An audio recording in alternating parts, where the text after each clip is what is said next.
Hey everyone, Brayden here, coming to you with a D23 Expo update. On Friday, we made a video covering the Disney Park show floor area with the Epcot model and the Epcot posters, the new logo for the park. There's even new Epcot merchandise on display, but at the time, since all we had to go on was the rush of media people that had gotten in during the preview night and taken a bunch of photos, we didn't get a very good look at the Epcot video wall, where we have, and I counted, 18 new pieces of animated living concept art, giving us close-up shots of everything we were speculating about in this overhead art. So we are going to analyze all of this stuff up close. Now, today when I'm recording this, we are just hours away from the widely anticipated Parks panel, the event we've all been waiting for. Are we getting a Brazil pavilion? What about Mary Poppins? Is she coming to the UK pavilion? Is Coco coming to Mexico? His guitar is leaning on the Mexico pyramid in the abstract Epcot model, and also he's in the Mexico poster. And in the Grand Fiesta Tour art, it looks like the three caballeros are waving goodbye to me and flying away. Is that a hint from the Imagineers? Will we hear anything about the 50th anniversary plans for Walt Disney World? We're about to find out all of that, so make sure you're subscribed so you don't miss any of it. So, as I said, during the press preview, there were people everywhere, so nobody could get very good photos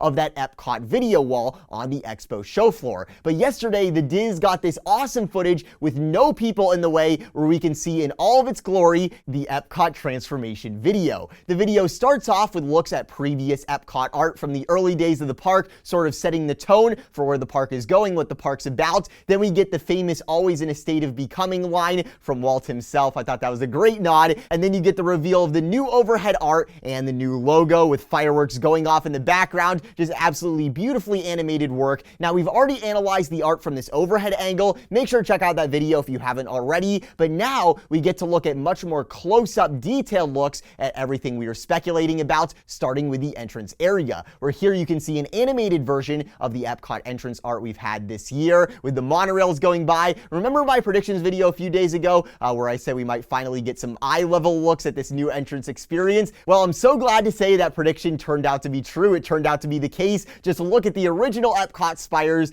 returning at the fountain there. Just looks so amazing from guest eye level. Such an iconic view. This is the way Spaceship Earth was always meant to be viewed, with lush shade around you where you can rest and you can relax and you can take it all in. And then you have those amazing Epcot obelisks on the fountain there, framing the whole thing beautifully. In the dusk version of the art, it looks like there is a spotlight in the middle of the obelisks this time that beams up into the sky, possibly a new show element in this new version of the original Epcot fountain. It's going to be so picturesque. And then next, if you look at the overhead art, the treed area where you have the new Journey of Water inspired by Moana attraction that's going to be located by the seas. And then you also have those other treed spaces around where Innoventions West used to be. We got close-up animated art of all of those. It looks like we'll have a new fountain show feature that's in the middle of the park. It's going to be nothing near the size and scale and amazingness of the Fountain of Nations, I suspect, but it does look like we have really cool lighting here, and the water is turning different colors, very World of Color vibes. I'm sure it's going to be synced with music and everything. That's going to be some amazing atmosphere. Here you can see some live performers performing near Spaceship Earth. There's something in the background there with that seating and the tables and the tree lighting. Let me know what you guys think that's all about. I think that might be over by where the Electric Umbrella currently is. There's going to be an outdoor eating area, as well as an area where there's people performing like street art and all sorts of cool stuff. And then inside of there'll be a restaurant. Then here we got to look at this abstract, almost Pandora style bioluminescent tree structure here, which is also featured on the Epcot model, the abstract model that's on the show floor, sort of the shape of it you can see here. So this tree, there seems to be some sort of touch elements going on with it, like in Pandora, where you have that massive plant when you enter Pandora and you can touch it, and it steams and it used to squirt water. It does like all sorts of cool stuff. You can see here guests are interacting with this tree with those colored orbs, and might change colors and do different things based on the guest input, what orbs are being touched, all that sort of stuff. Going to be very, very fun. Here we have an exterior look at the reimagined Innoventions East building along the side of it, and then when we go inside here into the reimagined Mouse Gear shop, it looks like we have that generic Mickey style replacing the current steampunk style. It looks very much like the new World of Disney refurbishment in Disney Springs, which I can't say I'm a big fan of. So let me know your thoughts on that. We also got to look at a new dining area, presumably also coming to the inside of Innoventions East, that building, probably on the Electric Umbrella side. That might be the inside of the building that's in the background of the street performances art from earlier. Let me know what you guys think. And then remember that elevated garden structure from the overhead art I was so so excited about, and we were speculating a ton about. We now have close-ups of all of it, and the detail is absolutely spectacular. Just look at this. So now we know the first floor is going to be open air. It's going to be regular pathway you can walk right through. There's also a staircase leading up the side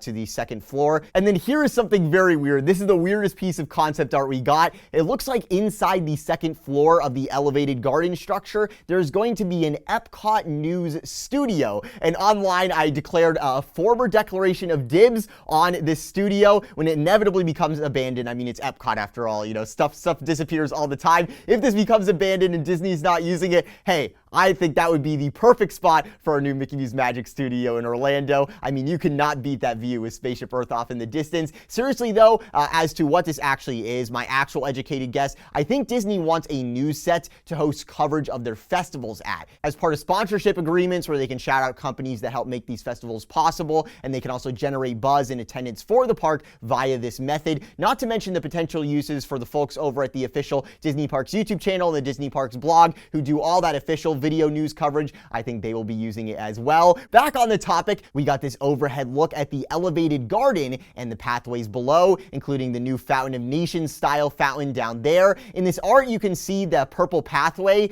from the overhead art, but here the purple pathway looks flat. So maybe, this is a theory I have, because in the original art, it looked like it was kind of going up to the actual structure itself. I think it's going to go past the structure. What this purple path might be, since it starts way over by the entrance to Epcot, it might be a bypass to the World Showcase. Like, just follow the purple pathway to the World Showcase, because a lot of times people have a hard time getting to the World Showcase that have never been in the park before. They say, where are the countries? Where am I? So it'd be very efficient for the cast members to say, oh, just follow the purple pathway, and it leads you right to the port of entry. So it's sort of like a shortcut thoroughfare, a little highway type thing, because the regular pathways you see on the side, they have all those little areas to rest in, and there's all sorts of streetmosphere and a really cool atmosphere to enjoy. So this pink pathway might be a little bit more for the people who just want to get right through Future World and onto the World Showcase, and might help with crowd flow as well. Let me know your thoughts on what that's for. Also in this art, we can see you will indeed be able to go on top of the elevated garden. A lot of people are like, are we not allowed up there? What's going on? As you can see, guests are moving around on top of the elevated garden structure. I can't even imagine what the views and the photos and everything are going to be like up there. It is going to be absolutely magical. You know, they keep describing Epcot as magical, and it's like, no, it's about the future. It's about real life. It's not supposed to be magic, right? The magic of possibility. Like, no, it's supposed to be about the future. But we know that Disney isn't doing that anymore. Epcot is not going to be about the future anymore. It's going to be more about possibility, and they're using those sorts of words. So I think something like this, I think we can describe as magical, being able to overlook all of Future World from this structure. That is going to be absolutely beautiful. I think it's pretty clear this entire building is going to be festival center space with the indoor floor, and then you also have the upstairs elevated garden that's outdoor, and then below that you have the massive open air area below that not only provides shade because it's under a building, but also they can do all sorts of festival booths in there and all sorts of stuff. And I have to say, if this is what the festival center ends up being, that just looks simply stunning. I absolutely love that. We also got more art of the Moana Journey of Water trail that'll be located near the Seas Pavilion. It looks like a lot of fun. Why it exists though, you know, who really knows? I have a theory as to how this came to be, which is this is the hedge maze from the concept art we got 2 years ago that was more near the land, and it was also in the original Epcot overhaul art from way back in the early 2000s. That's how long this overhaul has been in the works. But I think since 2017, they took the hedge maze idea of having like a sort of trail that like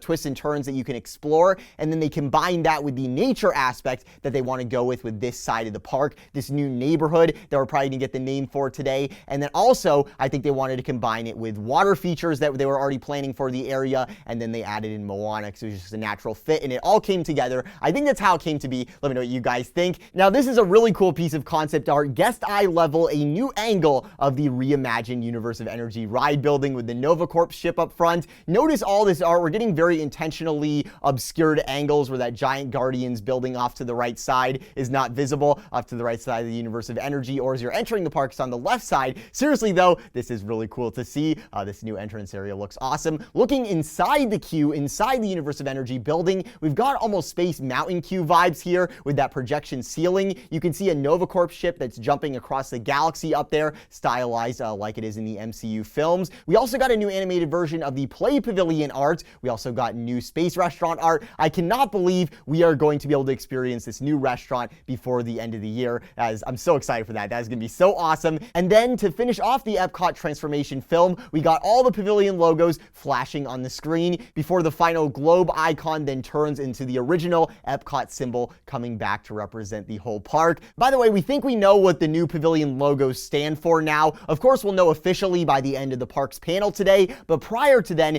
the internet has done a really good job of piecing them all together. All the Epcot super fans, it's been a really fun experience to do a little scavenger hunt there. So if you notice in this new turquoise one, it is a very similar style to the Seas Pavilion logo we've had since the park opened. But instead of waves, it sort of looks like water moving. You see what I mean? I think that might be the new logo for the new Journey of Water inspired by Moana attraction. Let me know what you guys think about that. Another one, this one is pretty easy. The new yellow globe icon, that one is likely going to be the symbol for the World Showcase. That's probably what that one is. The star that is blasting upwards is very likely Mission Space. One that is heavily disputed right now in the community by people online is this other red star one, because usually each pavilion has its own color. So maybe this is also something in Mission Space, since we already know the Mission Space one is red. So could this be the icon for the new space restaurant? But also some people are saying, you know, it kind of looks like Star-Lord's ship in the middle with like a supernova style going on behind it. So it might be the Guardians of the Galaxy attraction, but it's also very likely this is the Guardians one, because it kind of gives off those alternate energy source vibes. The one with the arcs going up and then curving, I'm going to predict that is the new elevated garden structure, the festival area, because it has that shape. I wonder what they're going to name that. And then the last new logo we can confirm 100% is the Play Pavilion logo, because the logo itself is featured on the poster for the Play Pavilion. So we know what that one is for. By the way, these posters, I want them. I know most of you probably want prints of these. Everyone is asking, where can I buy these? They look so beautiful. My favorite one is the Imagination Pavilion one. It's just on a whole other level. The Wonders of Life one looks really great as well. Buzzy, we're trying to find you, bud. Of course, I'd love the Horizons one as well. Pretty much all of them look awesome. They are just absolutely incredible. And people have been asking, where can I get these? And I think Disney is pretty surprised by the reaction to these. So hopefully they sell them like, like postcards, and you can just get all of them in like a stack at Mouse Gear or something like that. Or maybe they'll sell full-size prints at the Art of Disney in Disney Springs. So we'll see what happens there. Disney should definitely sell prints of those because they just look so beautiful. So excited for the parks panel. The other thing we've yet to cover on the Walt Disney World section of the Expo show floor is Tron and the Runaway Railway. For the Runaway Railway, they have this model on display of the ride vehicle of the train. Now, I have it on good authority. A good portion of those ride vehicles are already being tested in the Runaway Railway as we speak. So excited to be able to see those in real life. That is going to be absolutely incredible. And then the other thing we got to look at is Tron. We have a look at the ride vehicle here that is on display for the Magic Kingdom. Really cool is Disney has the cast member costumes for men and women being shown for the attraction. And to top it all off, we got this new piece of Tron concept art at night for the Magic Kingdom, where if you look closely under the entrance pathways, the Walt Disney World Railroad has a tunnel over it as to not disturb the theming of the Tron attraction. We've been speculating ever since Tron was announced how they were going to do the conflict of themes there to make sure the railroad didn't interfere with the theme of Tron and Tomorrowland, and it looks like a tunnel is how they're going to do that. So that's the final details we've got from the Walt Disney World Expo show floor. Now it's about time for that parks panel, so make sure to subscribe with those notifications on, because this is the one time every 2 years we get a batch of information so large it calls for many videos looking at all of it, and there's going to be so much to look at and so much to talk about that you're definitely going to be wanting to check in on these videos. I'm so excited to make them, so excited to talk about all this stuff and see what Disney has to announce. I'll talk to you very soon, live from the D23 Expo update set. This is Braden. Thank you so much for watching. Have a magical day.